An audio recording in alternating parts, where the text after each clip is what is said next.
దయచేసి కాస్త సౌండ్ తగ్గియండి అని మసీద్కి వెళ్లి అడిగితే తగ్గించం, ఏం చేసుకుంటారో చేసుకోండి అన్నారు. కట్ చేస్తే నెక్స్ట్ డే ఏమైంది? శ్రీరామ్ టవర్ ప్రతాప్గఢ్ లో. ఇంకా ముఖ్యంగా తెలుసుకోవాల్సిన విషయం ఏంటంటే అక్కడ హనుమాన్ చాలీసా ప్లే చేయగానే కొన్ని వేల పక్షులు వచ్చి కిలకిల రావాలు చేస్తున్నాయి. ఇంకొక మంచి విషయం ఏంటంటే ఇదే టవర్స్ ప్రతి సిటీ, ఇండియాలో ఉన్న ప్రతి సిటీకి అవే పొంగీలు అదే పొద్దున హనుమాన్ చాలీసా పెట్టేలాగా రాబోతున్నాయి.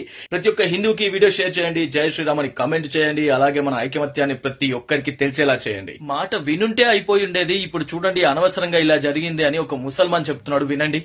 आवाज बोला कम करने के लिए तो मुसलमानों को आवाज कम कर देना चाहिए.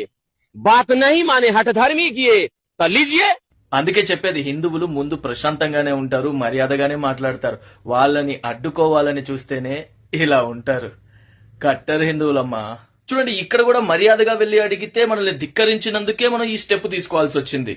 ఓకే, వాళ్ళు అలా ఉండడం వల్లే మనకు మంచి జరుగుతుంది అనుకుందాం. జై శ్రీరామ్. తొందరలోనే మన సిటీలో 5:30కి హనుమాన్ చాలీసా వినబోతున్నాం. జై శ్రీరామ్. రామ్ రామ్ అందరికి. జై హింద్. భారత్ మాతాకి జై.